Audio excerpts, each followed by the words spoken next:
So এই guys স্বাগত একটা নতুন ব্লগে। আশা করি ভালো আছো, সুস্থ আছো, বাড়িতে নেই, সবাই বাইরে আছো, তেমন কিছুই না। আজকে বাজে 5টা 49। এখন আমরা যাচ্ছি পুজো প্রস্তুতির ভিডিও বানাতে।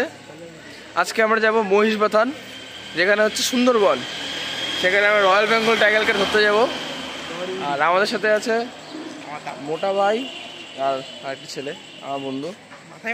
সো এখন আমরা যাব, রওনা দেবো এখন। তো যাওয়া যাক গাইস। এখানে আবার ঝিরিঝিরি বৃষ্টিও পড়ছে, কিন্তু বৃষ্টি পড়ুক কেউ আমাদের বাধা দিতে পারবে না। আমরা ব্লগ বানাবো, কারণ আমাদের হাতে আর সময় নেই। তো যাই।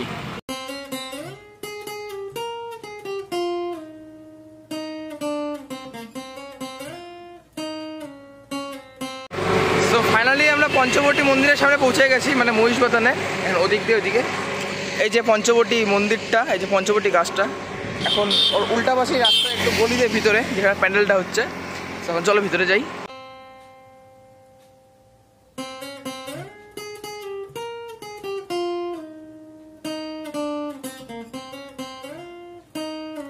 এই যে আমরা ফাইনালি এসে বললাম এখানে, এই যে পিছনে সুন্দরবন, যেখানে অনেকখানি কাজ হয়ে গেছে, দেখাচ্ছি। খুবই সুন্দর লাগছে দেখতে।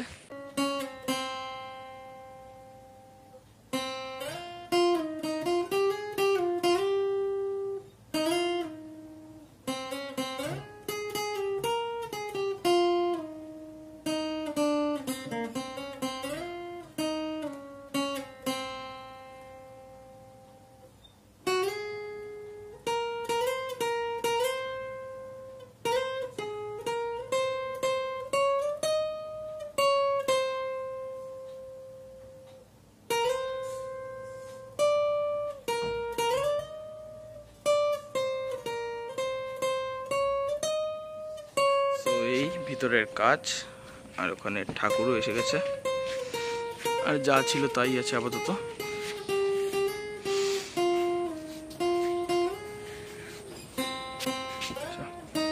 এই যে আমাদের সুন্দরবনের টাইগার, এমনি নর্মাল টাইগার। আর এখানে অনেক মৌমাছির ডিজাইন লাগিয়েছে। আর এগুলো তো বলেছিলামই, ওই যে থার্মোকলের বাটিগুলা, ওগুলো দিয়ে আঠা লাগিয়ে দিয়েছে। আর এখানে পুতুল বানিয়েছে, এখানে অনেক কিছু করেছে বাকি। আর বলেছিল যে এখানে নদী বানাবে এই টাইপ জায়গাটা, কিন্তু এখনো কিছু করেনি। এই আর কি। সো এই ছিল সুন্দরবন মহিষবাথান ক্লাবে। এখানে 50তম বর্ষ, এই থিম বানাচ্ছে। আর এখন দেখি আমরা কই যাই সুন্দরবন থেকে কেন বলি, এখন আমরা যাচ্ছি, দেখি এখন কই যাই মহিষবাথান থেকে। সো দেখি, যাওয়া যাক গাইস। আমরা সুন্দরবনে গেলাম, কিন্তু রয়্যাল বেঙ্গল টাইগার আমরা দেখতে পেলাম না। তাই আমরা দুঃখ করে আবার চলে যাচ্ছি নিউ কোচবিহারের ওখানে, যেখানেও পূজা হচ্ছে। নিউ কোচবিহার যাওয়ার পথে আমরা এখানে সিটি মলের সামনে একটা ব্রেক নিলাম। পুরো হাঁপিয়ে গেছি আমরা, এখানে সবাই এখানে দাঁড়িয়ে আছি। সো এখন আবার রওনা দিব। সো যাই গাইস। এই যে এখানে নিউ কোচবিহারে এখন এরকম প্যান্ডেল বানাচ্ছে।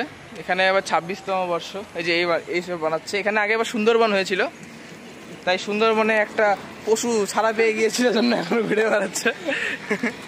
এখন আমরা দেখি, এখন আমরা বাড়ির দিকে ফিরে যাবো, আমরা টাউনে ফিরে যাবো এখন। তো যাই। এবার আসলাম রকি ক্লাবে, যেখানকার থিম হচ্ছে উৎসর্গ। ওই যে প্যান্ডেল, যাই ভিতরে।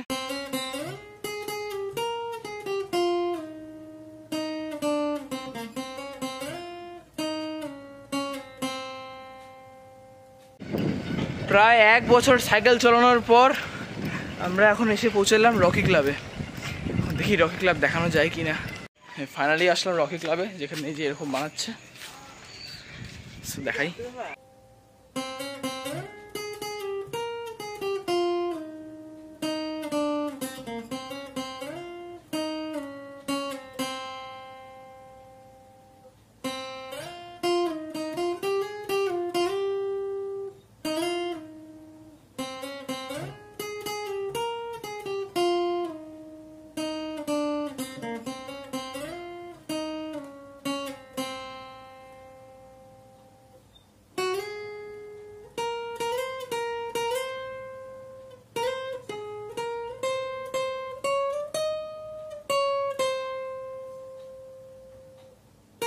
ঠাকুরটাও চালা দিয়ে বানিয়েছে, খুবই সুন্দর লাগছে। আর বাকি ভিতরে যা ছিল তাই আছে। এখানে অনেক চালা টাইপ লাগিয়েছে।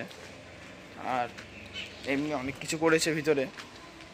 এই যে বলেছিলাম সিঁড়িটা এখন ওরকমই আছে, উপরে কি করছে জানি না। আর এই ভিতরে এইখানে অনেক ঝুড়ি রেখেছে, ঝুড়িগুলোর ভিতরে ফাঁকা। আচ্ছা, এই বানিয়েছে, উপরে আবার কোদাল ঝুলিয়েছে অনেক আবার। তো গাইস আজকে ভিডিও এটুকুই ছিল। আজকে কোথাও যাচ্ছি না, পুরো হাঁপিয়ে গেছি, অনেক দূর গিয়েছিলাম আজকে। সো আজকে এই ব্লগটা কন্টিনিউ করছি না, কালকে সকালে আমরা আবার বের হবো, কালকে যাব আবার। সো এই ভিডিওটা এইটুকুই থাক। ভিডিওটা ভালো লাগে ভিডিওটাকে লাইক করে দিও, চ্যানেলটা সাবস্ক্রাইব করে দিও। দেখা হচ্ছে নেক্সট কোনো ভিডিওতে। Till then see you and tata.